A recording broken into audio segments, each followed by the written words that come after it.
This week on Politics But Make It Fashion, come interview with me. I have the pleasure of interviewing Conor Kelly O'Brien. Conor is an actor, theater maker, educator, and arts advocate. Conor has performed off Broadway as well as a few small TV roles. He has performed or even has seen his original works performed on stages across the country and in Great Britain. He is the co-founder and executive director of the Scranton Fringe Festival, as well as a proud member of the new Vintage Ensemble, the Dramatist Guild of America, and a state rostered teaching artist as part of the NEIU 19. He serves as the performing arts manager of the New York DVAA, Delaware Valley Arts Alliance, and firmly believes in the power the arts have to transform and inspire not only the individual, but entire communities. He is currently splitting his life between PA and New York, and wherever in the world his work takes him off stage, you can find Conor reading, skiing, finding free shrimp at any given social event. Welcome back to Politics But Make It Fashion. Come interview with me. And this week I have Conor Kelly O'Brien on the show. So, Conor, welcome. Hi, how are you? I am good. I miss you. I haven't talked to you forever. I know I miss you too. It's been a very, very busy summer. Yes, yes. I'm so happy to have you on here. Thank you so much for joining us.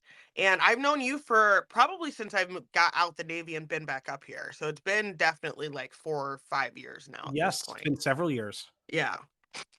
So you remember Jacqueline running around tiny. Yes, I do, Miss Jacqueline. I was a temporary teacher, arts teacher for her preschool. And you and I Yes. already known each other at that point, but I got to spend many a week with her that one particular summer. And then unfortunately the second summer I couldn't come back. Yeah. My father had passed away. But then I was able to fill in and teach now and then, performing arts stuff. But no, she's a hoot. How's she doing? She's doing great. She is in first grade Oh, and she's really into games now. okay. And so she started playing like Roblox and Minecraft. So Ooh, she just built her own obby in her game. okay. And so it's crazy to watch her like learning how to start putting pieces of code together, learning how to do different things Good and for her. intricate things. And yeah, and she's like, people are coming in my game, and so That's it's really cool to see because me and my brother were like that when we were younger. hmm, So, with far less advanced technology. oh my God, yeah, no, we were on like the big desktop in the Yeah. living room, trying to figure it all out. Oh, Mostly desktop trying in to the figure it living out room. You can't, because we nope. put the virus on there, so we had to figure out how Oh, to get it no. off. Oh, I remember you couldn't, ours was in like our family TV room. There was the thought of having a computer uh, at that age where my parents could not look over my shoulder at any given time is Right. was the thought of that's not still a thing is mind boggling. But Oh my you know, gosh, yeah, in your yeah. 30s, that's what happens. So one of the first questions I've always honestly wanted to ask you is Fire. how do you go from being a theater kid and making it into like a career to where because we hear it where oh you're going to be an arts major or anything theater or something like that's not Yeah, a real thing. But I'm. like Mhm. how do you because I look at you and I see your inner little theater kid sometimes, you know what I mean? And I'm like, I wonder how he did it, how he was able to kind of like make this a thing. Make this a thing. Thank you. Yeah. That's a valid question. I'm very lucky, and that I've been able to pretty much, with limited exceptions here and there, I've been able to. I was just thinking about this the other day. For the last several years, be able to primarily and at this point now exclusively work in the field that I want to, the arts, the performing arts, theater. It wasn't. I'm not always on stage. I'm actually rarely on stage anymore, but that's okay. But I don't know. I'm going to say this much, and this is a disclaimer. I believe in education. Go get your Hmm. degrees. that doesn't work for everybody. I'm of the breed where I didn't go to a traditional 4-year college. I went right into acting classes and acting school. And I kind of learned as I went, but my journey is very unique. I was very lucky in a lot of ways. I don't inherently recommend that for everyone, but I just knew I got into my dream school, but then I quickly realized that there was no way I was going to be able to afford it. And I Yeah. graduated high school in 2010. So it was, the bubble of 2008 had burst, and Yeah. I was hearing from older friends and friends' older siblings and people older than me that like I'm going to be in debt for the rest of my life, and those people still are in Still, I was gonna say, yeah, they're still right. massive amount Like, of student debt. So I'm very lucky I have no debt.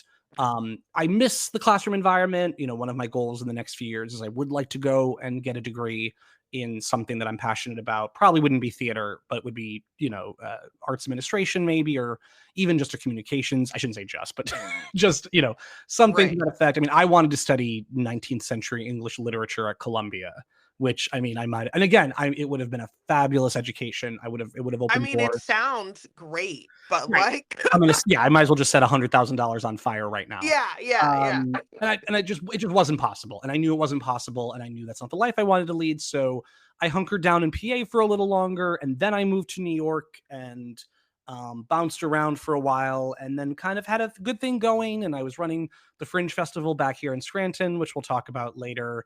And doing odd jobs and touring and with my own work and writing my own work and doing some film and television and theater jobs, acting and backstage in New York on the side.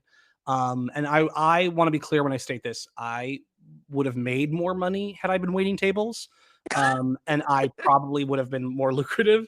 But I made it a goal when I came to New York, which was if I'm living in New York, paying New York rent, living in this, it's the most claustrophobic yet lonely place you can imagine. Yeah. I'm gonna I have to be doing what I want to be doing, whether it's on Broadway or I'm working extra on a TV show, Right, right. or I'm doing I did social media for theater companies as a job. You know what I mean? Like I have to be in the world. Yeah, I didn't come up here to live in a closet to like work as a No, waitress. and Like, again, I I'm want to be gonna, clear. yeah, I yeah, was one of my first jobs. I was a waiter for a kosher catering company when I was 12 years old in Pennsylvania. I mean, there's nothing wrong with it, and I would have made way more money than I did if I had gotten like a bartending gig or a server gig or hosting. But I just didn't want to be doing that. Yeah. yeah. I know a couple people who have actually just moved up to New York to pursue like modeling Mhm. full time and different things, and I love that. I mean, I think sometimes at some point you maybe really have to go for it, right? Yeah, no, I believe if you want to, if the number one advice I tell anyone else is if there's nothing else you want to do or love as much as this, then go do it. That's great. Yeah. Don't be, my biggest thing, especially with theater and acting in the arts, is that there is so many ways to make it a professional, legitimate career that doesn't inherit, even if you don't make it to Broadway. And that's okay. Right. And I don't mean that to sound defeatist or you shouldn't try, but I mean, there's regional theaters. I mean, there's people who make a living off acting year round in Seattle, in Chicago, in Pennsylvania. Now, with that being said, are you going to have to probably supplement some of it with other work? Yes. I mean, as we're seeing and learning more and more from the Screen Actors Guild strike, I mean, what percentage of actors really make their living off just acting alone Right. is very slim. And within that, the number that are really making more than 50 or 60, 70,000 a year is very slim, is even slimmer.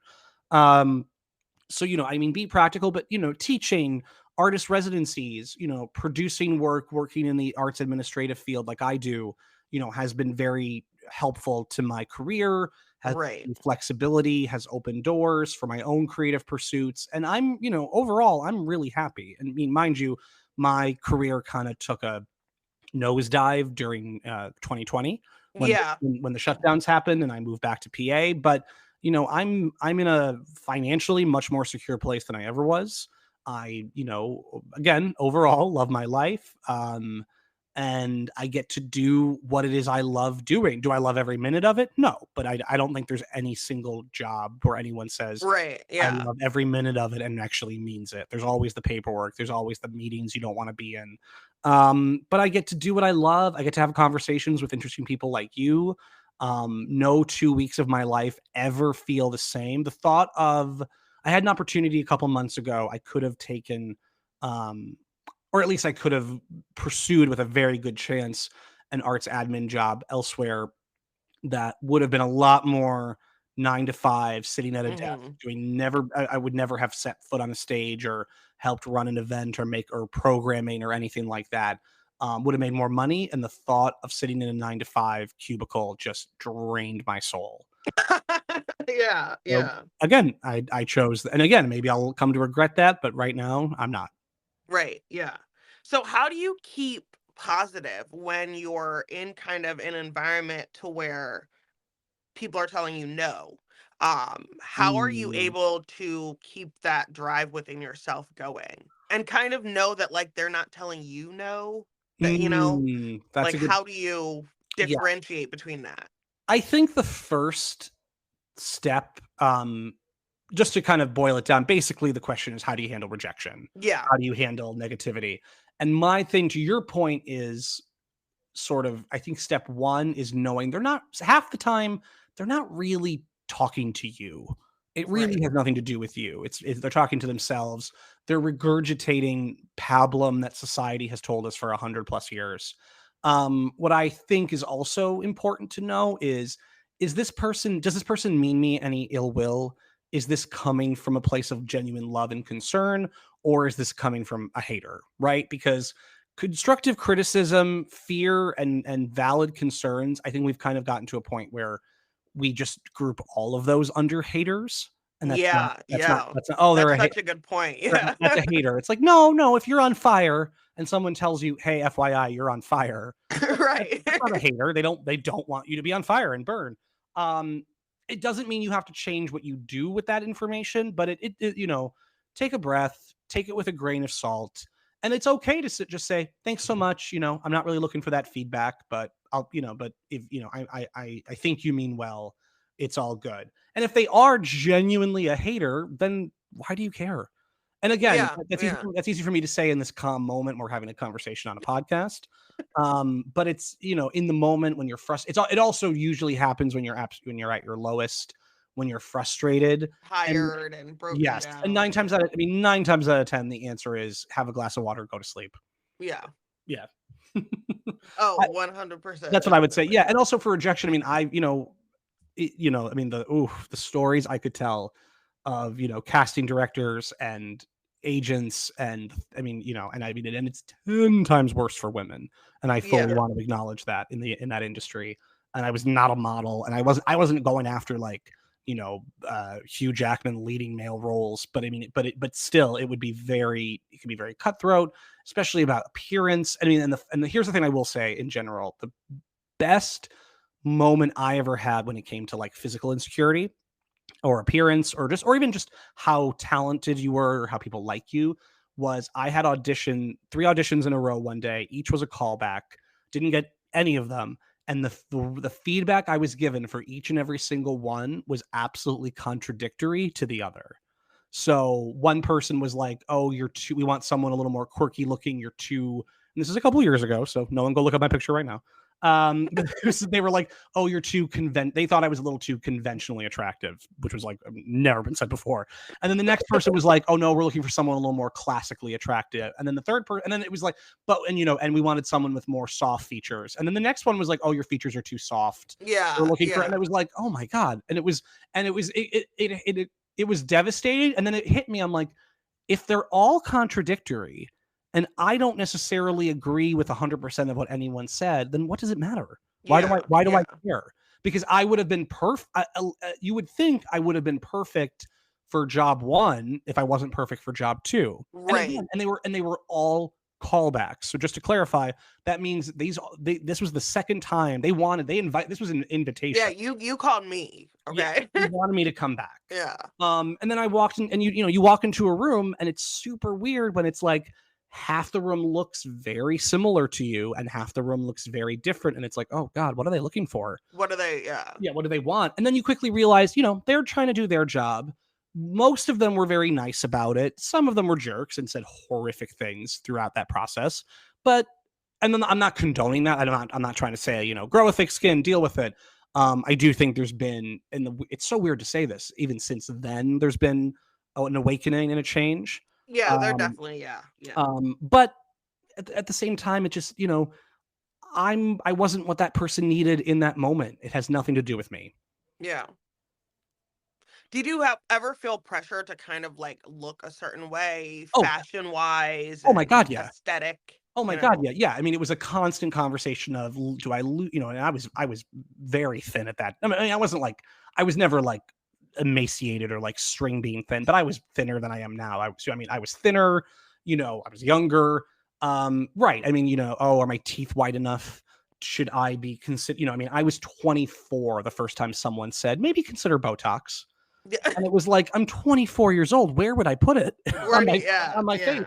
yeah. I was lucky in a way that I was always, um, I kind of knew the characters I was right for, and I had a good shot at all of them for the Okay, most, yeah. for You the, had some self-awareness. I for, definitely think that having yes, self-awareness keeps you from being hurt in yes, a lot of ways, you know what I mean? Because you yes. know, like this is kind of where I live. This is what I'm gonna do right Yes, here. and I think it also, just to clarify for everyone, it's not just about appearance, right? No, right, About, right, yeah. this they wanted, this there was, if I read a character call sheet, and sometimes they were very vague and confusing, and like it would be like, oh, and it'd be like, okay, I fit that, I fit that, I fit that, and then I'd get to something, and it was like, oh, very comfortable, like with stage fighting. And I'm comfortable in the sense of I'll take direction, and I've done stage fights and I've done choreography and stuff like that. But then I read on a little more. I'm like, oh, you literally need someone who's gonna like be like being flipped over tables Yeah. and doing choreography with sword fighting. And how long's the rehearsal period? Right. Oh, it's 2 weeks. Uh, And how much of the pay? No, probably not. And I'm always a believer in go after it, try. Just if you fit most of the qualifications, see what happens. But I just knew I'm like, oh, I'm not who they're looking for. And then yeah. I would keep an eye on that production. I would write it in my little notebook. I'd see who they eventually casted, and I was like, and that person was like literally a circus artist. And I was like, well, no, of course Well, not. no, of course No, not. it Like wasn't that's going to the be yeah. me.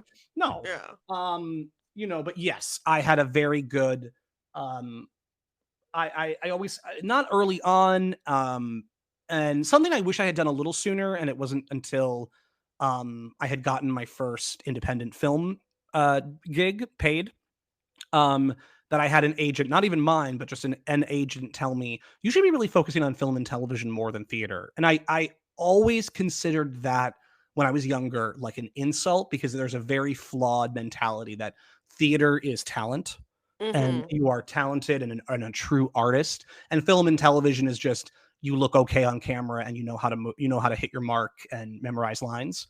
And Yeah. it wasn't. It was I knew what they were saying. It wasn't like you shouldn't do theater. It was just like, oh, like you're very comfortable on camera. Yeah. That's a skill that some people And take. I think that there's still kind of that distinction. And I mean, even Yes, now, like you're just now seeing like big stars go do TV because I think it still was that kind of twinge of like somehow this is lesser and you don't need to be as right. I mean, it talented. You wasn't just need until to yes. fill your mark and turn your head this way and you'll I be mean, fine. I'm not Like, an yeah. expert, so no one. If anyone out there has a different opinion, leave a comment. But I mean, prestige television. I mean, we're talking like The Sopranos, The Wire. You know what Yeah. I mean? Then Mad Men. I mean, like, yeah. I mean, television was where you know big stars of old Hollywood went to get a paycheck. Right. No, yeah. So I mean, and theater, which admittedly doesn't. I mean, you're not going to make your millions in theater by any means, but to be on Broadway was considered like, oh, you're very talented. Yeah. Right. And that was usually where, and there was, and then again, that's also where a lot of big movie stars came from. Was I mean, Meryl Streep, I believe it was the Yale School of Drama that she was plucked out of and hit the New York theater scene, and then she did like stuff at the Public, and I think was either Kramer versus Kramer or The Deer Hunter was her first big film. Um, but yeah, I mean, and then again, there's no one going back to what I said before about I didn't go to college, but I don't necessarily recommend that. I really don't think there's any one path for anything. Yeah. You, unless you are doing something that if you want to be a social worker, then of course, yes, you have to go get your degree in social work. But I mean, you would know better No, than but me. honestly, I mean, I agree with you though, because I think that there's a lot of stuff that you can do today to where if you kind of know what you want to do and it doesn't need college, then don't do it because it is a lot of money Mhm. that if you don't end up needing to spend and put yourself out there, Right. then I think it's okay to like tell kids that and tell people that, you know. I think the key is that you have to stress it doesn't mean you don't need education, though. Right, right. I'm just telling you that if you don't know if you want to be a heart surgeon, obviously Right. go to Or college. and I don't think there's anything wrong with even going back and doing it later, you know, Absolutely. because No, I went absolutely. back, like I started college, went to the military, then went back. Mhm. And for me, like I had a different mindset and school has always been relatively easy for me, but it was easier Mm. as I'd gone back and I was more focused. And I think that for other people it can be the same way, but everybody doesn't need to be in a 4-year school and getting certificates and, certifications Yes. and different things. Those are all still learning and you're still becoming better and growing whatever your craft is. And that Right. could be the education, all the education that you need. I think it's just about being pragmatic and knowing if this is what you really want to do, that's great. Just be aware of the consequences, right? Like Yeah. be aware if you want to go. I mean, for God's sake, don't pursue an expensive 4-year degree and you have no idea what you want to do. You're going to be saddled in debt and you didn't even get anything out. What's most important about that process is you sat in classes and you probably have a 2.5 GPA and you got through it. Yeah, you have a piece of paper. But you didn't really learn anything. You didn't really Right. gain knowledge or experience and you just partied those 4 years. If you just want to party for 4 years, go party for 4 years. Go go do what that's. I mean, again, and I want to be clear, maybe that's and everyone's path is going to be different. My Right. point is I think it's changing a lot. I don't think it's as intense, but I mean, when I'm sure when you were in high school, when I was in high school for sure, it was you are if you do not go to college, Oh no, you're gonna be a failure you're going and to be a like failure. you're And by the yeah. way, let's also not underestimate, and I'm not skilled in any way in these fields, but for God's sake, if you have any interest and passion for anything of a trade, my Right, for God, real. you could be doing so much. You are probably making bank Right. right now. Doing so much better. If I could have, I would Mhm, have, but mhm. I literally, my fingers cannot do that. Like I can't. Like I fixed one pipe in my apartment in New York in like 4 years, and I thought I was like, I am Bob Vila. I am I a am. I have made fire. Yeah, Yes, definitely. exactly. Um, no, but everyone's path is different. Everyone's journey is different. And if you're out there and you're like, oh, but I really, really, really want to go to this school because I'm interested in learning X, Y, and Z, then of course go. Yeah, That's great, definitely. and pursue that. It's so Earlier you had yeah, mentioned how there's like a lot of different ways now that you can be involved in theater, in the arts, in that yes. whole thing that are more like sidelined, behind the scenes, in front of the scenes.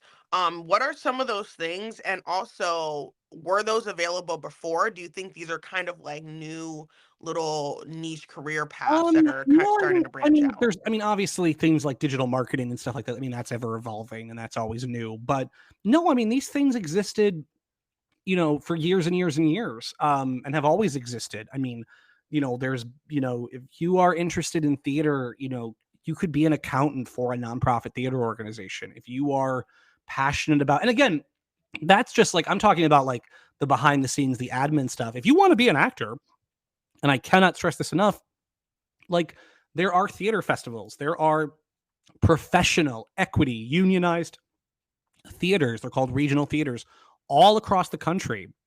I mean, Utah, Oregon has one of the biggest. I mean, like it's there. I mean, these are full fledged. You are making the same rates, or at least the minimum. You are making the same minimum that some people in New York City or more are making, depending on what their contract was, or if it was equity or not equity, and that's like the actors, stage managers union.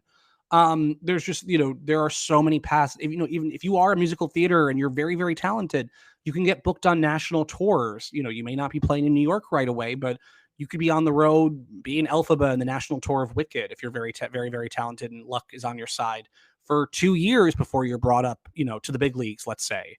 Yeah.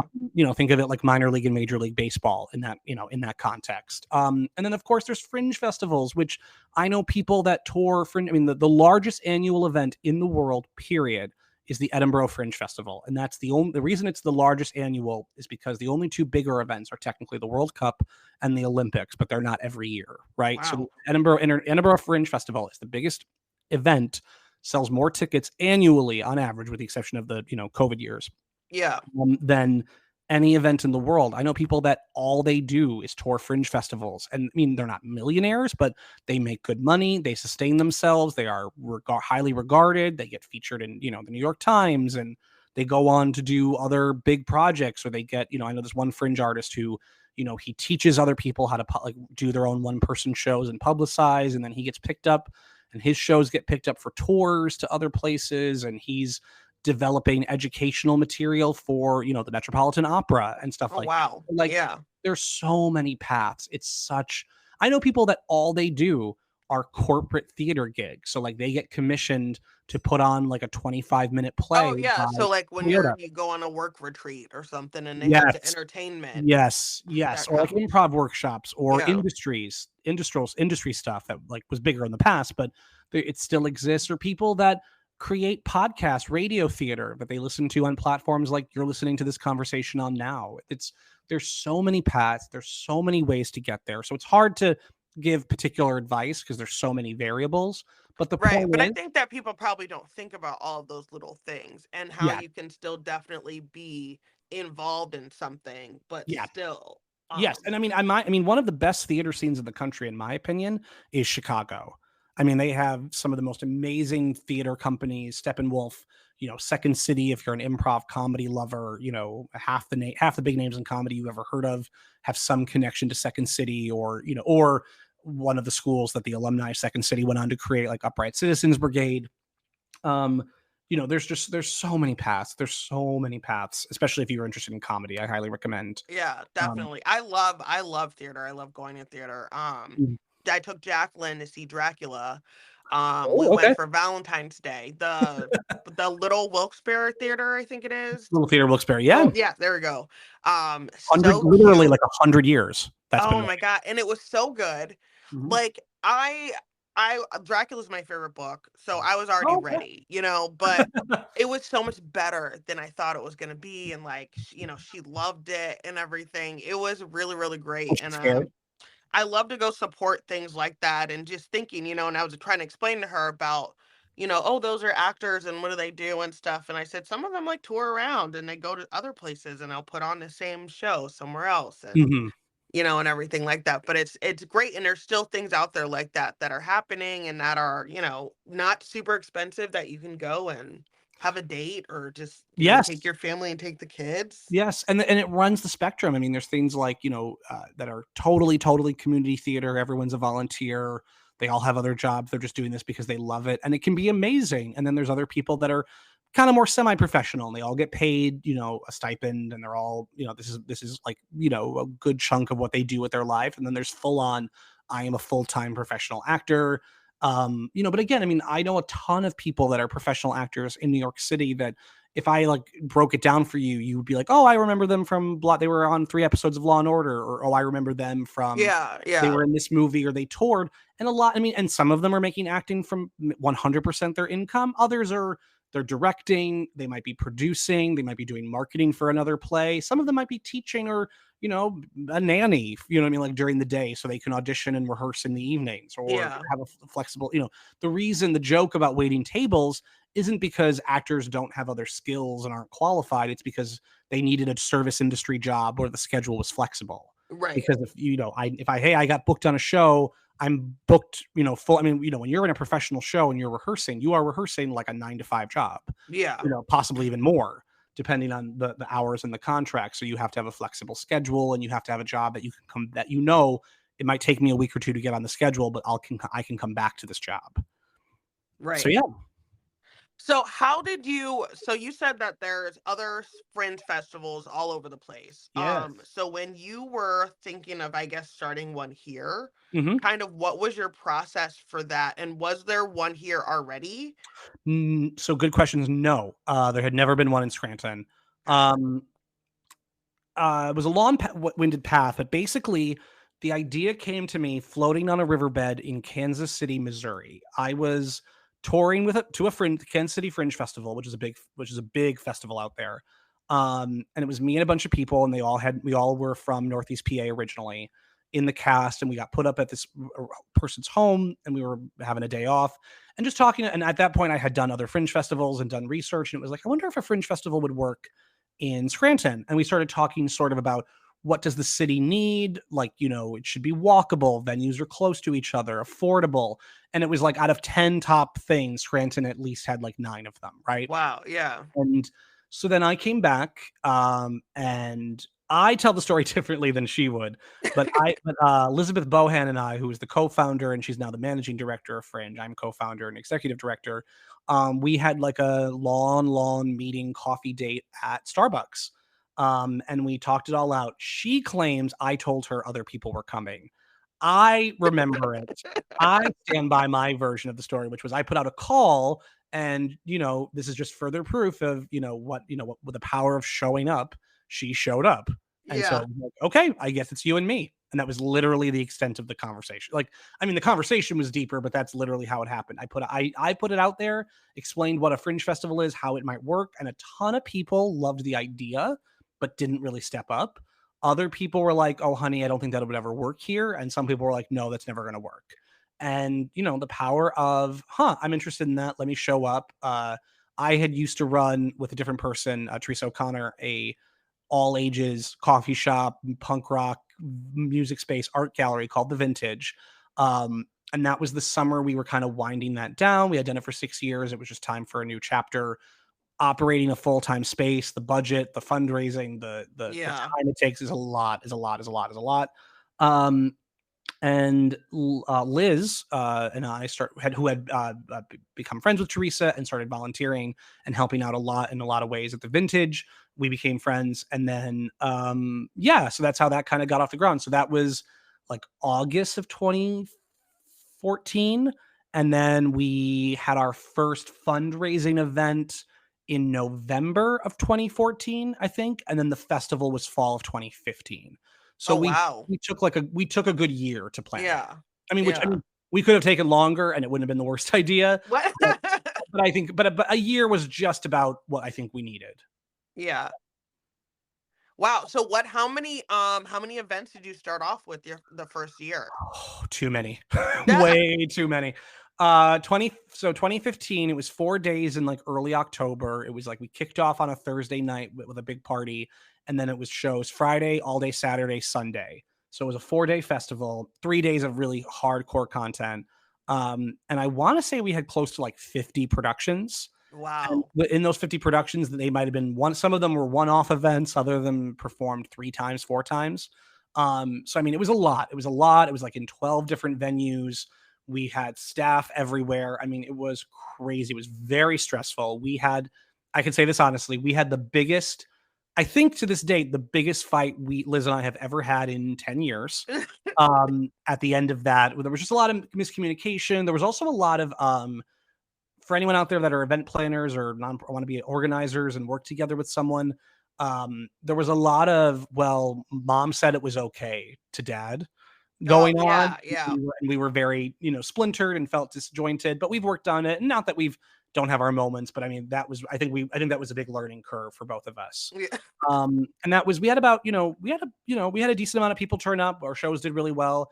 And it's only grown since then. I mean, 2019. Yeah, that's an insane first year. It's like, very that's insane crazy. First year. If I could give my advice to anyone, it's like, if you want to start a festival, you want to start a theater company, you want to do anything on a more professional level or anything, don't underestimate how much work something's going to be. Because that was probably, when I say a year, we could have used more time. A year was enough time if we had maybe 20 shows that first year, but I mean, close to 50. I mean, the thought of that, we've consolidated to focus on other things in audience development, and we're spread out over almost 2 weeks now.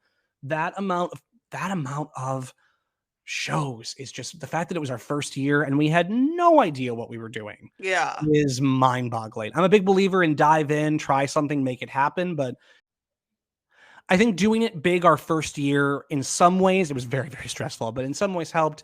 We made a big splash. It was definitely something different. There was a lot of people that stood up and took notice. Mm-hmm. And one of the first pieces of advice we ever got from other fringe festivals, because there are over 200 in the world, and we belong to two different groups: the United States Association of Fringe Festivals, and there's a World Association. And there's others. There's a whole one that's just Canadian. We were told, like, just be forewarned, if you start a fringe festival, not even like a theater festival, but if you call it a fringe, it's great. There's all these things that come with it. You're part of this legacy.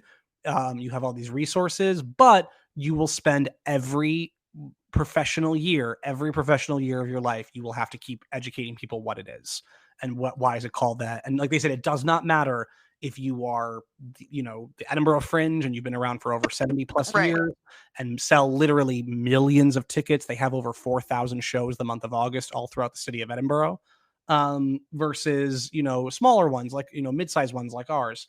So we kind of, we take that with a bit of a grain of salt that, yeah, people took notice, and then we have to educate them again and again and again. So And what would you tell people that fringe is and why you decided to call it fringe that? is an approach to the performing arts, to arts and culture in general. It's uncensored.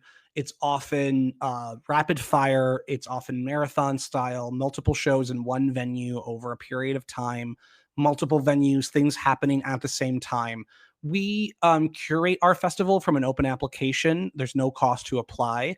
And we very much curate for time and space. We're not like hypercritical. You could be never have done a play before and be super amateur, and we'll accept you. You might be a professional touring company of 30 people and we've accepted you. It's really a question of time, space, diversity of content, diversity of voices. We try to prioritize, marginalized voices whenever we can, whenever it's possible. We joke that a lot of fringe festivals operate over a lottery system where you apply, you pay an application fee. As long as you meet the basic criteria, everyone goes into a hat, and then X number of productions are pulled out of a hat, and those are the shows in the festival. And Yeah. I like that. I appreciate what it's for and its spirit. That might work, or like first come first serve, where we're open, pay your fee, and then you're in, and that's it.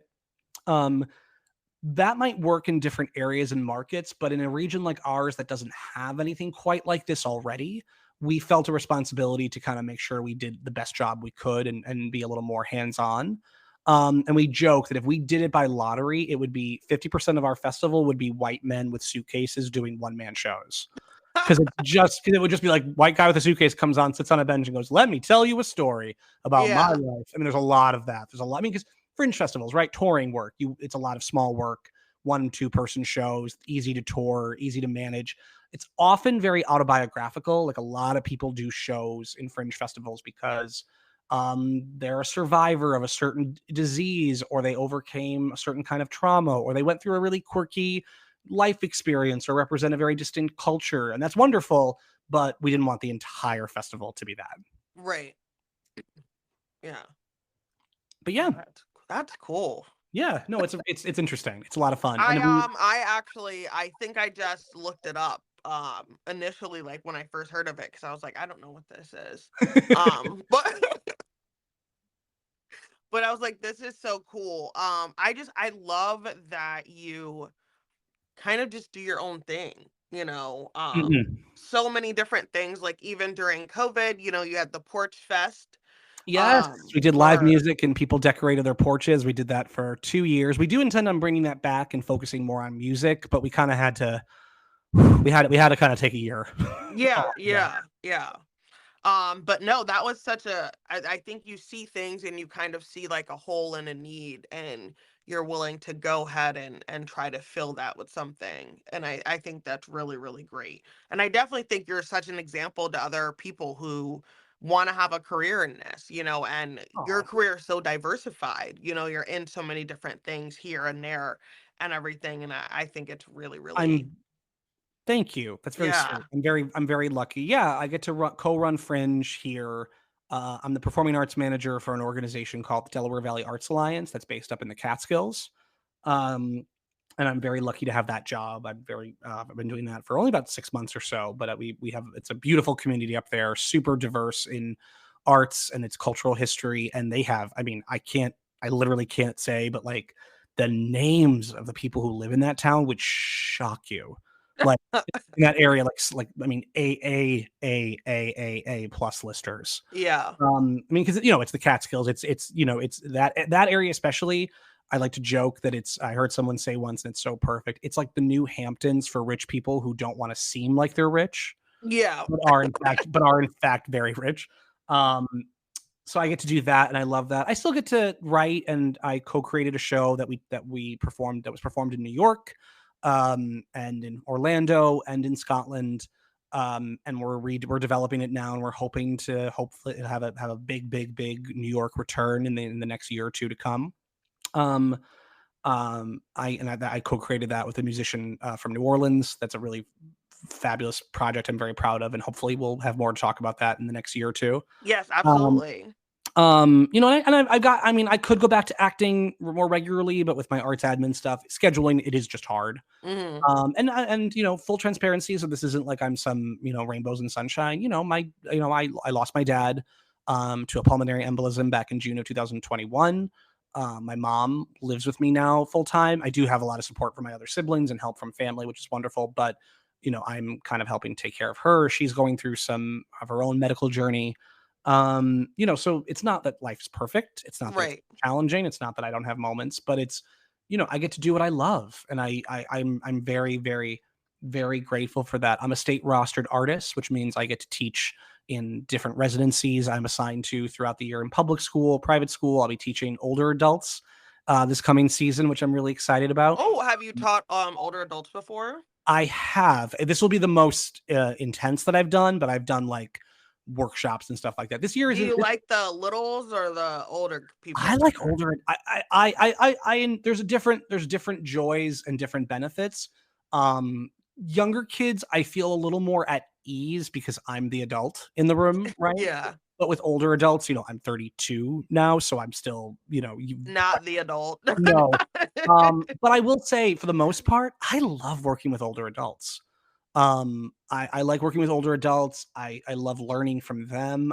They come from, first of all, they're adults, right? I mean, we can communicate. They listen to direction for the most part. They take feedback. It's, I've always been the kid that was told I had an old soul.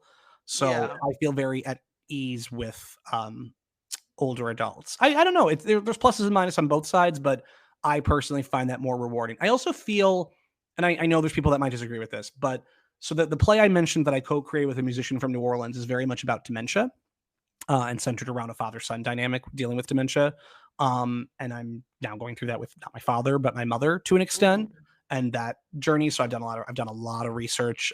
I'm in a lot of online groups and a lot of meetings and research and talking to experts.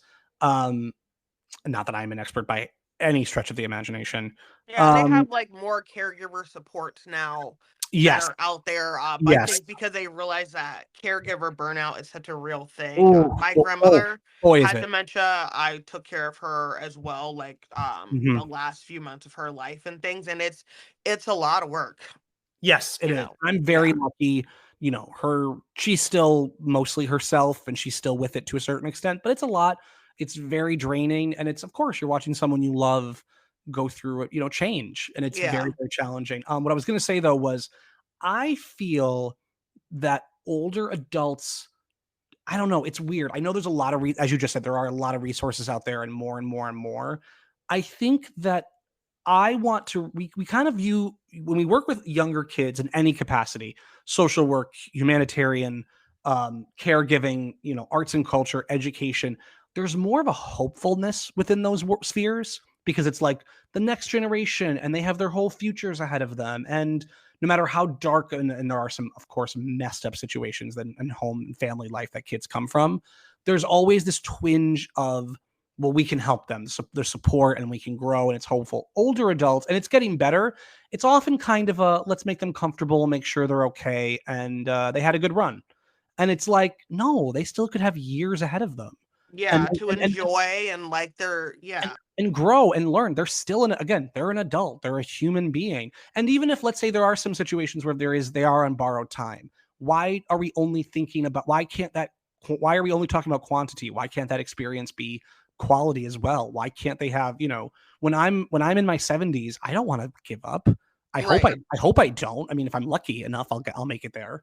Like, But I still want to enjoy things and, like, yes, yeah. and what they want to learn something different. And going back to what we said before, maybe they discovered their love of theater later in life, or maybe they've always loved theater, but mom and dad said they had to go be a lawyer or an accountant, or they had to go work at a restaurant, and this is their first chance to experience it and feel that that spotlight on their skin. Let them have that Yeah. moment. Let them have that moment. You don't know what joy and talent, not only that they're going to bring to themselves, but they're going to share with others in the community. I don't know. I feel like we need, I don't know. I don't mean, if anyone out there works with children, I know there's so much need and it's so challenging and so difficult. It's all difficult.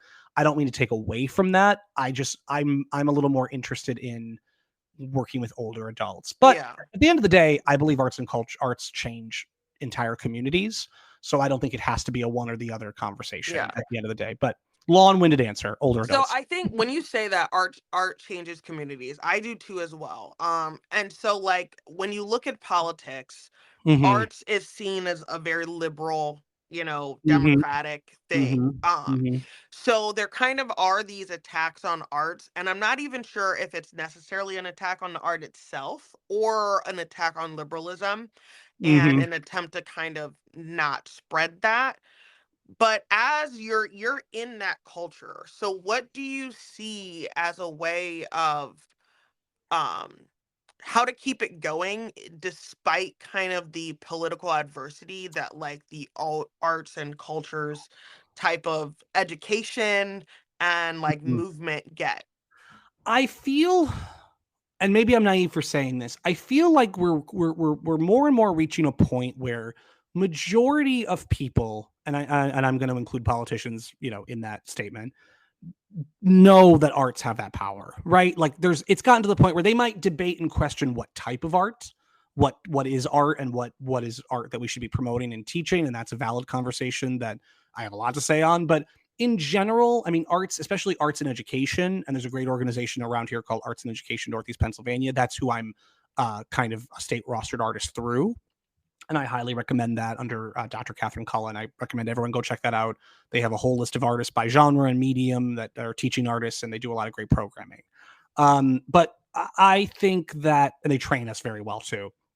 I think that in that conversation, it's sort of like, yeah, the arts do help. The arts and culture are great, and that's wonderful. Where I feel that oftentimes there's a disconnect is I feel like we in the arts and culture field are always trying to show data, and that is of course important, but I think that politicians, especially on the regional state level, need to be shown more and more and more like arts economically drive communities. And Mm. I hate talking about it in dollars and cents because it's so much more than that, and there's so much more No, but I involved. don't think I've ever really heard anybody say it like that I mean, though. the Fringe Festival alone, in we work with the Business Honors Program at the University of Scranton. We worked with them for a couple of years, and we're hoping to work with them again very soon. They did an audience impact study for us, so they interviewed a ton of audience members at the events, and then a certain amount online afterward that we were able to connect with. I mean, I'm talking a lot of data, a lot of data over the years. And we were able to determine that roughly our festival alone, not even our year-round programming, just the Fringe Festival, generates, I mean, over $250,000 a year for the greater area. Oh, wow. And that's, I mean, it's a lot. And when you think about it, it's because, well, it's people traveling, it's people hiring babysitters, it's Ubers, it's restaurants, it's hotels, Right. it's, Yeah. shopping.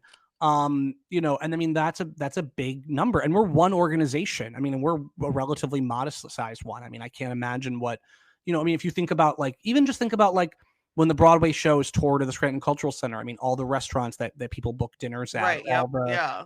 all the people they have to, the Ubers, the babysitters. No, I mean, because that's definitely me. Because my first thing is I gotta get my babysitter done. Right. So, No. And so, I mean, again, I don't want to speak about it like it's only an economic value, but I mean, but I definitely think it does too. Because then I'm ordering food for the babysitter, yes, and when you, then every and then dollar that I'm you, gonna eat when I go yes, out, and public so funding yeah. into the arts is funding for community and economic growth. I think it's something Wow. like every dollar you invest, the community if it's invested wisely, typically gets back like 7 or something like that in terms of Yeah. what you invest and what the return is. The problem is that one, organizations aren't always capturing this data like we were lucky to in the way they should. Right. And two, we need more advocates, and quite frankly, I mean, there are lobbyists at the federal level, and we have Citizens for the Arts Pennsylvania at the state level that is kind of the unofficial or official advocacy organization for the state, and they do great work. But I mean, I go to Harrisburg at least once a year, thanks to Citizens for the Arts, and I meet with like representatives and state senators and their chiefs of staff and stuff like that, and not just about what we do, but we talk about this is the data for the entire state of Pennsylvania and how incredibly impactful that is, and not just in bigger cities like Philly or Pittsburgh or even mid-size areas like ours, but in the really rural communities, what arts and culture do, the economic development, the wellness, how it, I'm a firm believer in that the arts don't just help a community survive, they help a community thrive. Yeah. I think we've seen in recent years public art is starting to get more of its due, especially murals and new murals. And But murals are, I just want to say this, love murals. And there's a reason that we think of them when we think of public art, because right, they're stationary, they're relatively permanent, they're big and visible. But public art could also mean free symphony performances in the park for 6 weeks in the summer, or when the Naog Park does do a free music concert that series, or when Fringe, we get commissioned the last couple of years by Lackawanna County for the Winter Market, and we do a big outdoor theater production for kids and their families on Courthouse Square the first weekend of December. I mean, that's public art. That's the Scranton Shakespeare Festival. Most of what they do is free and open. You have to register and there's limited space, of course, but it's public and it's free. I mean, so the avenues of conversation we could pursue on this are endless. And the thing that I think we also should appreciate, specifically for your local listeners, is that Lackawanna County, which Scranton is the seat of, is the only county in the state, if I'm correct, that has a dedicated arts and culture tax, which funds, over $1 million in arts and culture programming and organizations. And the thing is, that's great and that's big. And I know people hear tax and go, ooh, I don't want to be taxed. I don't want to pay for that. Two things I say to that. One, we all have to spend our tax dollar. All of our tax dollars get spent on things we don't want it to be spent on. I don't want, my tax dollars to be put into ammunition. Right. But it is, to the extent at least that it is. And, also on a regional level, the return of investment in economic development that does is, tenfold. And also, I think that averages like less than $20. And if you own property in Lackawanna County, your tax is like less than $20 a year. So first of all, we're not talking about like anything major here. And anyone that ever politically... But I think that the payoff is so big, though, because there are so many things. And I tell people this in this area, and I think sometimes people kind of roll their eyes at me. But I'm like, there's so much stuff to do. And there's so many things for me to go do as like a single mother with a kid who, everything, I can't always be, in a bar.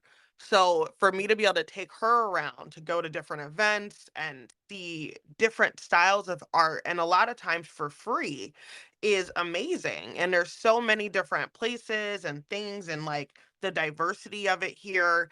And I've lived a lot of different places, and this is probably one of the most art heavy places I've ever lived in, to where you're able to go experience it on a level where you can afford to actually go do that. Yes. And to go, because I lived in like Denver before and I loved it, but yeah, most stuff all cost you something to go do. It was rare that you could walk around on a Friday night and hit up a bunch of different things that were just free and open for you to just go into. Right. No, and that's a big deal. We were, a lot of our events are ticketed, admittedly, to everyone, but I mean, our tickets are like $15. No, well, yes, also, yes, and they're affordable. And you can also, if you want to, you can buy a VIP pass for like less than $100 to go see everything, and be able to walk around. Then that's just, I'm just talking about Fringe, obviously. No, I know, and be able to go to different events and stuff. Yeah, but there's First Fridays in Scranton, and again, everything I'm going to say is very Scranton centered. But I mean, there are things in Wilkes-Barre, and there are, I think they have one on like Thursday. Is it Thursdays in Wilkes-Barre? Yeah. Okay. Yeah. I mean, like different communities have their own kind of take on First Friday. But yeah, there's so many art walks and galleries and concerts and the colleges and the symphonies and the Northeast. I see the commercials for the walking tour in Scranton all the time for the which I think is super cool. So Yes, and like me, and then there's everything from, we're coming up on Halloween season, and there's ghost tours, and there's paranormal investigations you can go take part in, and there's the haunted hay rides and pumpkin patches, and that's cultural, and they have arts included. But then there's also things like legitimate real theater and music and film, and there's I mean, it's there's so much that the thought of having to list it all feels like insulting, right? yeah, It's like yeah, it's so out there now. If you're out there and you're like, oh, I love all that, but I don't always hear about it, that I think that's a little more fair of a conversation, because yeah. it's hard to keep up. But then my answer is always like, okay, on behalf of Fringe, like, did you go to our website and sign up for our email updates? No. I'm okay. I'm like, well, that's first thing you could do. Scranton Fringe, sign up for our email updates. Or do you follow us on social media? Well, no, not really. Okay, well, I don't know do you read the paper, like the Scranton Times or like the weekend edition? No. Okay, I don't know what you want me to do. I don't know how you want me to reach you. Yeah, no, that's definitely that's the hard, but and I think a lot of them are now using social media Yes. and pushing it out there more on that to be, because I think that is true. Sometimes you don't hear about things, and like I remember randomly seeing something about the Dracula play and Hmm. then going to like find it to Yeah. search for it. But now I know that there's a bunch of stuff coming up, Rocky Horror Picture Show, Right. that I am planning on attending. And Oh, okay. Who are you going to be? oh, I don't know. Okay. I Magenta. I because mean, Magenta, or do you want to be? Are you going to go full on? You want to be Dr. Frankenfurter, or? no, yes, I do. I do. I Okay, actually, good. and because I think that when I was a kid watching it dancing around, like I was the doctor. Like, you know what I mean? Like Awesome. that definitely was it. but then I also envisioned a little trench coat scene, so then I'm like, I don't know, guys, but we're gonna do it. You have stuff coming up as well. Yes, the Scranton Fringe Festival, 2023 Scranton Fringe Festival is September 28th through October 7th in venues all throughout downtown Scranton. We have an incredible, incredible lineup.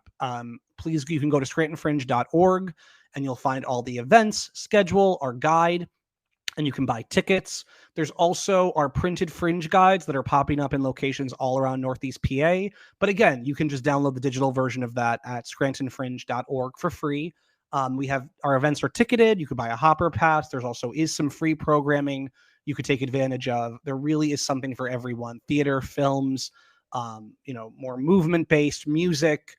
Really, really free. Everything we do at the Lackawanna County Children's Library is free. So for any parents out there, you're on a budget, I hear you. We have a kids silent disco coming to the children's library, an open mic night for the kids. We also have a professional theater shadow puppet play coming in the first weekend of Fringe, Saturday, September 30th, I believe. And again, all of this is at scrantonfringe.org. I really, really recommend go check it out. Come to the festival, experience it for yourself. I promise you, you'll have a great time. Absolutely. Oh my gosh, the silent disco is fun. Yes, Me and we have one Jack did it we have a one for couple kids years ago, and and one for she still adults. talks about it. Yeah. Yes. So come to the first week, or no, I think it's the same. I think it's the same weekend actually. Second weekend, we'll have a Friday night, First Friday at Affa Gallery in downtown Scranton. After First Friday, we have kind of a Fringe after party silent disco. That's more for the adult scene. And then the next day, during the day, we'll have the kids silent disco at the children's library. And the kids really love it. We curate the playlist to be their kind of favorites and hits, and some little, Oh, they have a blast. And it's great for the parents. They get to kind of network and mingle and hang out. And because it's all through the headsets, it's not like a loud environment, yeah. and you can take your headset off, you can control your own volume. It's great for kids who want to be part of it but maybe are a little more sensitive to sensory stimulation. So I really, really recommend go to scrantonfringe.org, look at what we have coming up, ask, through the website. You can contact us if you have any questions. We'd be happy to help. Oh wow, thank you so much. Yeah, you just gave us so much information. I really hope that you guys go check it out, and definitely you guys can definitely support them. You can give donations to Yes, them. I know that for us around this area, it's big for like Giving Tuesdays and different things, and you can always donate towards please, Scranton please, please. Fringe. Absolutely. Connor has definitely helped out a lot of local artists and people. through the work he's done, through just getting donations for people, just being the amazing person that you are. So thank you so much. Oh, that's so And sweet. Thank you. thank you for bringing this to this area. We have such a great art scene here, and I think it's definitely a lot of people our age who are coming in and seeing the beauty in it and really trying to make it Yes. into something great, you Yes, know? thank you. And I really want to give a shout out to Elizabeth on my team, my co-founder, and everyone on our team who's been so helpful and done so much work and really brought this to life. This is our 9th year. We have some big plans for year 10. So please follow us on social media, Scranton Fringe Festival. We're on Facebook, Twitter, Instagram. We are on TikTok. We're kind of growing that presence. We're not great yet at it.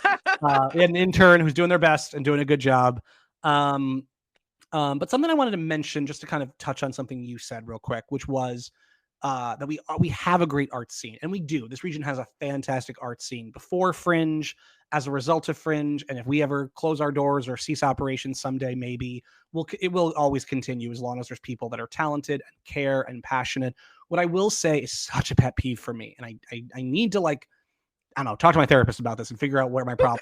But when people, there's a lot of great new things popping up over the last couple of years. There's things that have been going on for years and years and years before Fringe. We at Fringe always said the reason we've been able to succeed and grow and even exist in the first place was because there was already a strong foundation. There Right. already was a good Yeah. arts and culture scene. Sometimes you can start something from the ground up, totally from scratch. Like there's nothing going on in your town, like literally nothing. And that's great. But usually in an area like this, especially that has, towns and townships and counties all connected, there already had to kind of be a good thing going and different things to pull inspiration from and artists to be in the festival and to produce their own work and perform and help out and volunteer and stuff like that. When I see people start things that are wonderful and great and they deserve all the credit in the world, but they act like they just invented the wheel, it drives me up a wall. I'm not going to name names, but it drives me up a wall, mostly because it takes nothing. It costs nothing to be grateful, right? It Yeah. costs nothing. It's also just not true. Like if we started Fringe and I was like, yeah, there's no one doing anything as good or like us. No, I mean, the Scranton Shakespeare Festival has existed for a couple years before us. There was lots of venues that were doing Fringe-like stuff for years and years and years. Half the artists that were in our festival, especially in the early days, have been doing their own work. This was kind of just a new way to bring them together, a new Right. platform. What we love to do is we kind of subsidize a lot of the cost, and No, we and help them. there's so many other things. I'm in the Wally Gordon Singers. Yes, And that has been going on for ever. years. Yeah. There's been so many different choirs Right. and But imagine different things happening. if a new Yeah. choir popped up and they were like, hey, listen, we're going to do this because we want to we're doing a certain style of music, let's say, that others aren't doing right now. And that's great. And that's fantastic. And we're going to go to schools and that's what we want to focus on. There's always room for more. There's always ways to improve or do something different. But Yeah. imagine if they got up there and they were like, yeah, no one's really doing choir in this area.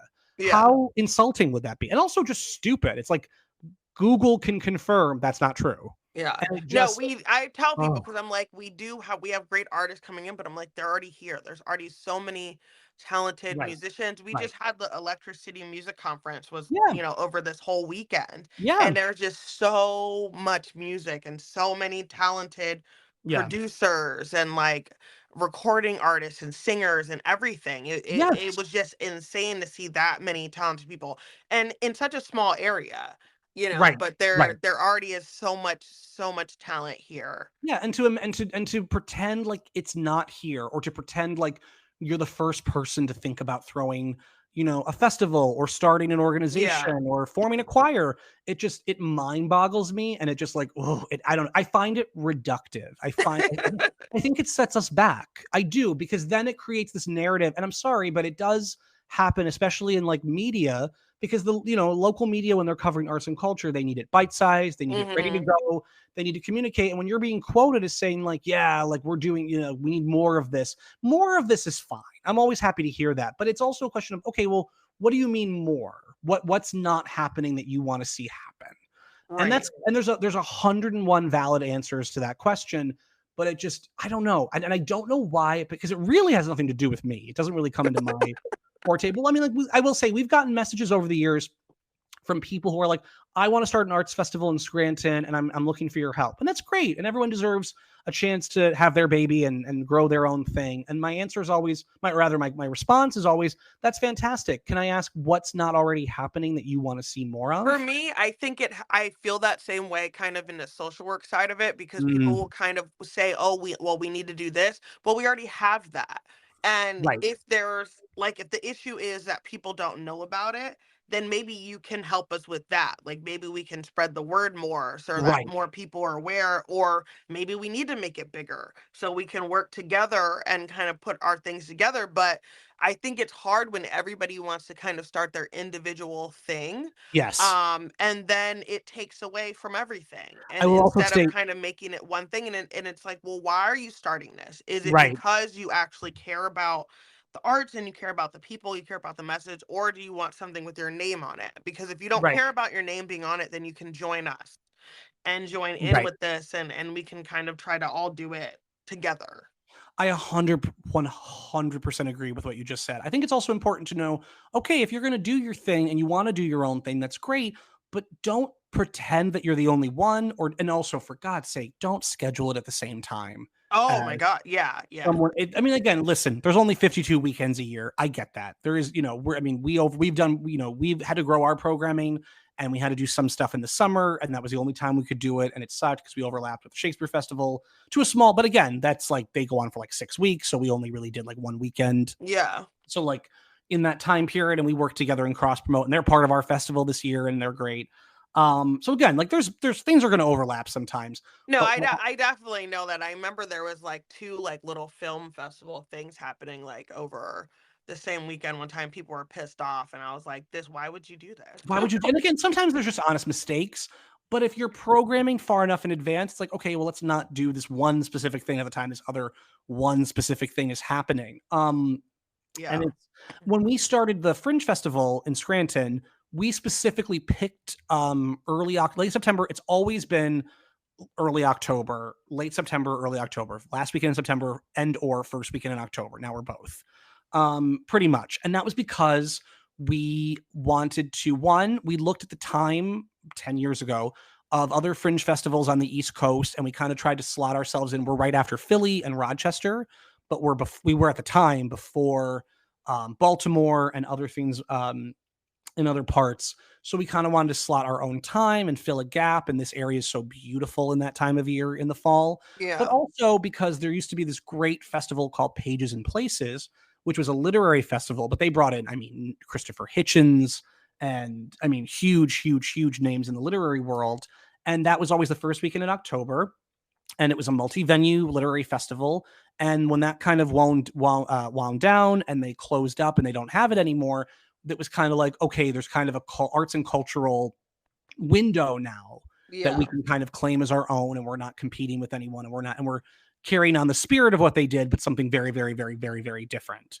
Um, and again, it just I don't know. I almost want to do like a panel private talk with different organizers, and we do when we meet and stuff like that. But just and again, I'm not an expert. I mean, I'm learning as I go all the time. But Yeah. it infuriates me. So like this person came to us and was like, "Oh, I want to start like a performing arts festival in Scranton." It was like, "Okay, that's great." I'm like, "Cool. Could you tell me?" And if that person's answer was, "I want to start a dance festival in Scranton," and I'd be like, "Okay. I mean, we have dance in our festival, but it's not focused on that. So sure, I hear you. Like." I want to do an Asian American literary festival, period. Super specific. Right. Cool. Yeah. Awesome. Different. But when it's just like, oh, I'm like, okay, well, what do you want to do? Well, like, I'll get venues and people can like do whatever they want. I'm like, okay, well, that's literally what the Fringe does. And I said, like, are you familiar with us? Well, I've heard of you and I've been to the festival a couple times, but not really. Oh, okay. Well, you reached out to me, so there must be so like, what about us? And I said, like, you're not going to offend me. What are we doing that you think we should be doing differently or you're going to do differently? And it just became clear. It's like, okay, you haven't thought this through at all. Right. Yeah. Because there's nothing wrong with having an idea and getting advice and needing coaching and growing your idea, whatever it may be, whatever business, enterprise, new venture you want to take on. But when someone doing the very thing you're doing is telling you I don't hear a difference. I don't hear enough of why, especially in the nonprofit world where it's not like we're all competing for millions and we're trying to, Right. you know. No, and that's something like listening to you say I've felt this exact same thing about things because I hear Mhm. it. People are like, "Oh, well, there's nothing like this or there's something like that." And I'm like, "Okay, well, explain it to me then." Because Yes. Yes. yeah. What is the gap that you see that maybe I'm just blind to not and I'm not seeing? But I mean, and you said in like the social work world, I'm sure, I mean, in every field, I'm sure it happens. Like, I'm going to start a food pantry. Okay. Did you talk to any of the food pantries or that are or food banks that already exist and Right. figure out like, is it because you want to open? It's like, hey, there's not one in this neighborhood. Okay. And then we have it and there's a demand for it there. Okay, cool. But again, my answer is always, is there anyone you can talk to? Is there anyone you can, even if you're like, I'm going to do my own thing, I'm going to do my own thing. Sure, no one's going to stop you, but like, could you at least see where they may need start helping them first before you go off on your own? I don't know. It just, I find it mind boggling. And I'd love to hear others' perspective on that. Yeah, no, definitely. I think that you're right. And I think that we can if we work together, then, you can Yes. make things better, Yeah. bigger, better, and be able to reach more people. Because as you said kind of at the beginning, I think some of the issues here in the area with Lackawanna County and in Scranton is that people aren't necessarily hearing about all of the Sure. events that are coming up and things, and everybody doesn't get the paper, and everybody's Yes. not watching the news and things. So trying to find out ways to where you can get uh a bigger audience, so then you're not just getting the same people, Right. because I sit on a board for Lackawanna County Arts and Cultures grants, Hmm. and so I see a lot of the things coming through that want grants, but a lot of it is just the same type of stuff Same type of thing. over and over and over again. And then also my issue with it was like we're just reaching the same people, Right. like Right. the same people that are going to like the free concerts in Nayog are like the same people that are going to be at the winter festival. Sure. And I And mean, so I want to give a shout out. Like, these places do have their own no, audiences yes, as well. absolutely, But yeah, yes. but I know what you're saying. But right, but it's like, oh, but this is like, again, just something different. Right. So And then how or do we kind of get the other demographics in the area shout to out to marketing experts and professionals in marketing, because I think that sometimes, especially in the arts, people, you could have the most original, amazing, dynamic idea, but it's like fabulous. How are they going to find out about it? How are right, you going to communicate this information to the public? And it's like, oh, well, I'll like put up posters. Okay, that's one thing you can do. That's not a comprehensive plan. But right. And where or are the posters going to be at? yes, exactly. Or and who's gonna and are you designing them? Who are you printing them? Who's gonna pick? Like, there's so much detail. And again, none of this is to discourage anyone. It's just to say like it's work. It's work, Yeah. and like I get real frustrated in general when other nonprofits that are not arts and culture, and I believe the arts should be used by everybody. Arts belong at every table. But when it's like, oh, well, we're gonna do like concerts as part of our outreach programming, but it's like, but I've never talked to a musician before in my life. And it's like, there are people who know how to do this. Hire someone who knows what they're doing. Yeah. Don't, no, I would never pretend to know XYZ person's job. Don't assume you know how to do mine either.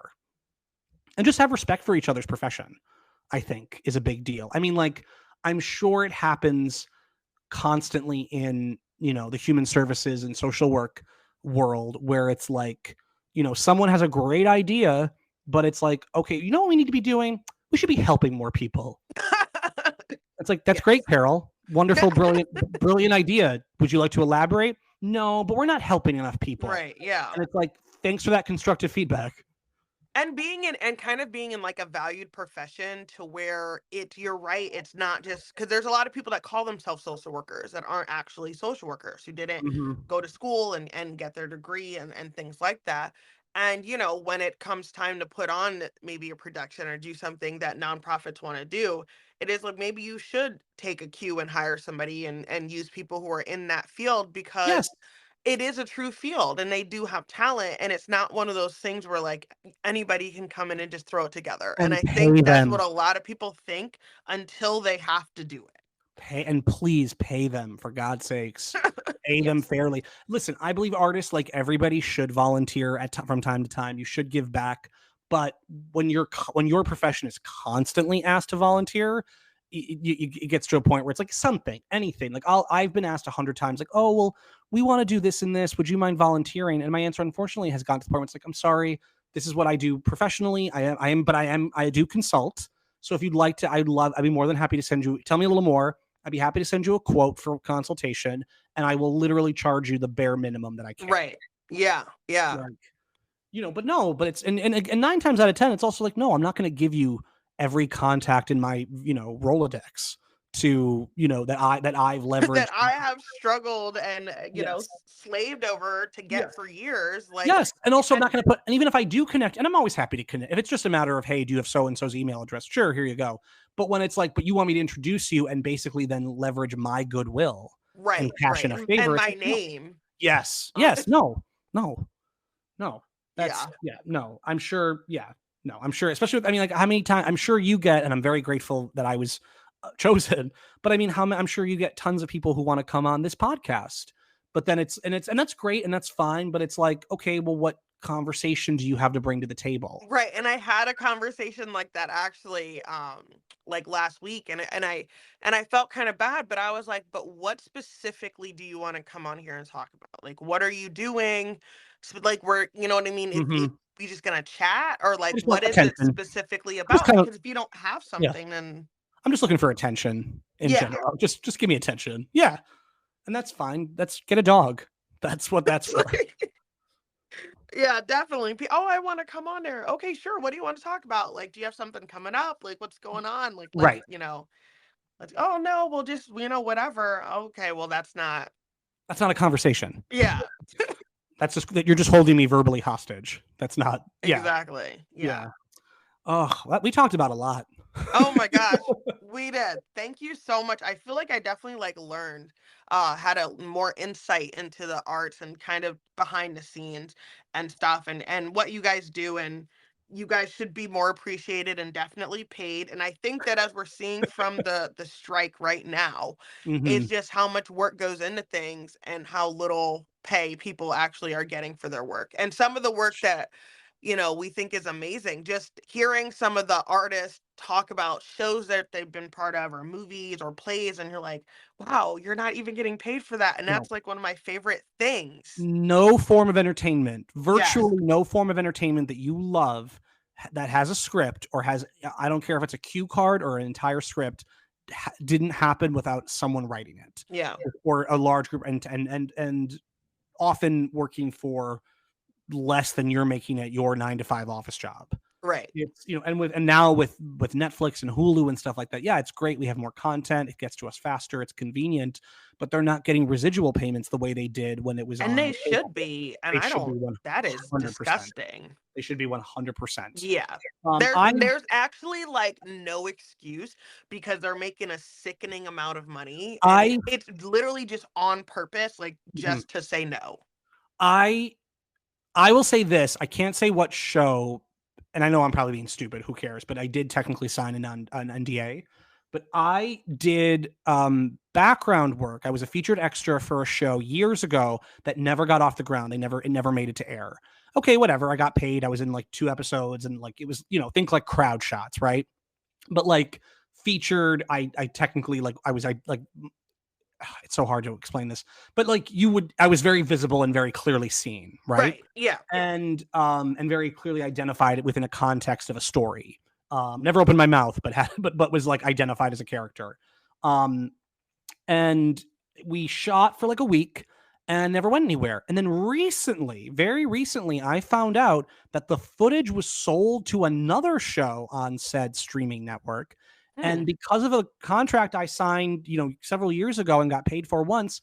And again, not that I'm not crying for more money, but it was but if I didn't hear through the grapevine of a friend, I had no idea that I'm currently, you can see me in 2 episodes of a certain show on a certain streaming network, a show that I don't want to be associated with.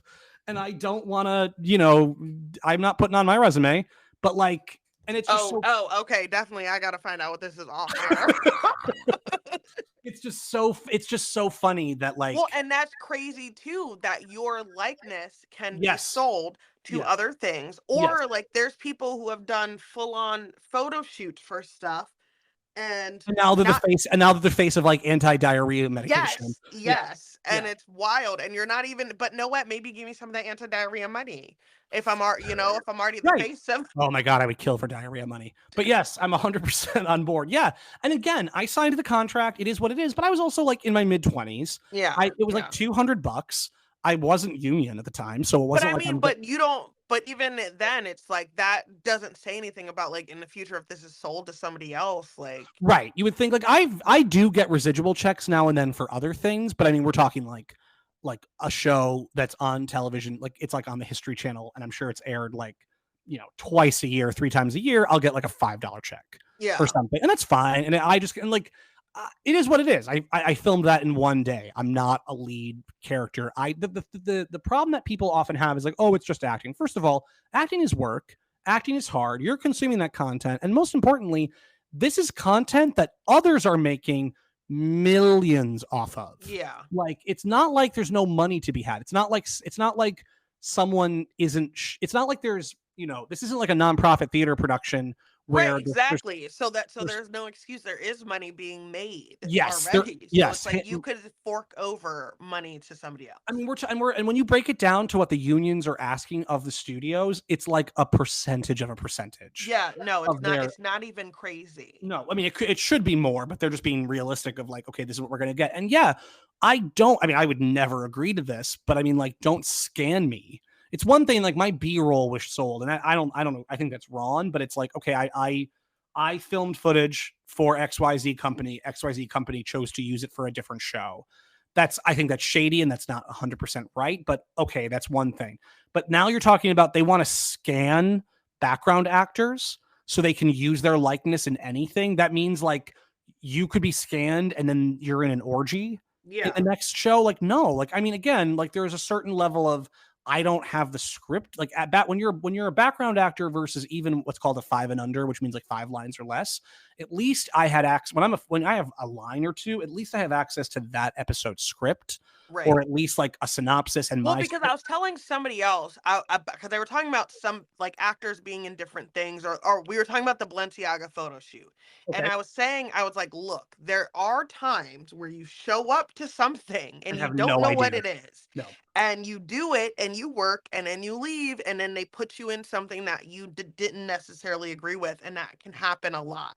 And I know what happening's on the model side of it because I yes, did a little bit when I was younger. okay, So I assumed that, as you're saying, that it can happen on the actor side of it as well oh because god, you yeah. don't have the full story. No, I was on this I was a bartender on this show called Sex, Drugs, and Rock and Roll. It was a show, Dennis Leary. It was what he did after Rescue Me. Yes. And someone was at like someone saw me in the episode, texted me, and they were like, "Oh my god!" And that was a gig where that's a whole long story. I won't go into that. But basically, I got that gig through a coincidence, and they were very nice, and most people were nice on that set. And they were asking me questions of like, "Oh, well, like what's blah blah, what happened, blah blah blah." First of all, it got canceled after that season. It was only 2 seasons long. Secondly, they're asking me questions, and I was like, "I've never watched it. I have no idea what you're talking about." Like I have a weird thing about watching myself, period. But like, they're like, "Oh, well, did you watch your episode?" I'm like, "I watched my episode," and I'm like, "I'll tell you right now, I fast forwarded till I saw me, and then that was it." I was like, "Oh, cool, I did that thing," and Yeah, yeah. then I watched the end of that scene because I wanted to see, like, I was curious I was interested to see like how it looks versus what it's perceived to be behind the scenes. But Hmm. like, it's like, oh, like, I don't know, let's say in a moment, like, oh, she slaps him, and it's like, yeah, I had no idea what was happening. And like, by Right. the way, not only did I have no idea, no one felt that I needed to know. No one like right, No. right. They're like, you're a bartender, you ask what they want to drink, you hand them the drinks, you wipe down the table and pretend to talk to these people at the end of the bar. That's your motivation. Your motivation is you're a bartender for 30 seconds. And Yeah. that's it. And like, I got paid really well, and I'm okay with it. But like, it just, yeah, it's so interesting how people don't understand. And that's okay. I mean, I'm sure there's facets of millions of other jobs I don't Yeah, understand. right, right. But Yeah. like, but at the same time, if someone in that industry, if a large group of people in the industry tell me, "Hey, we're not being treated fairly," who am I to be like, Who am I to "No"? not believe them? Right. Right, right, right. Yeah. And like, and I'm also seeing math. This isn't like all emotional based. Like, Right, there's right. hardcore math. That's just, people are crazy. Like, this person is literally on my favorite show. They did 200 episodes and are getting $1, $1. That's guys. I mean, absurd. it's like That's absurd. And also, I mean, if you've ever been on a set, I don't care if you're a model, an actor, a crew member, a producer, a director, it's long. I mean, you sit like, like that. Like I was on screen for that one show, for example, for maybe a minute tops, like literally 60 seconds at most. That was a 2-day shoot. And I was working, quote unquote, for like 18 hours total. yeah. I mean, because it's a lot of you have to do it, and then you have to and then do it again, and then do it again, and then do it again, and then you have to stop so they can reset the cameras on the opposite side of the room for a launch shot or a close up, and it's a lot of sitting around doing nothing. That's what film and television is. It's a lot of sitting around doing nothing. That's why when it's like, oh, they're off in their trailer, it's like, well, because if they're not in their trailer, they'd be sitting in a chair in a cold sound studio for 6 hours while they wait for someone to be ready for them to film for 5 minutes. Right, exactly. Yeah. Now, do I think certain actors are ridiculously overpaid? Sure. Of course they are. But I'm less concerned with that and more concerned with the thousands and thousands and tens of thousands that are not being paid anything.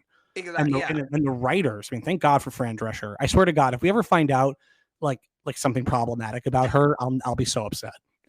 I mean, she's holding it down for everybody. I love Fran Drescher so much, but I also love Drew Barrymore, and I was very upset to see the choices she made.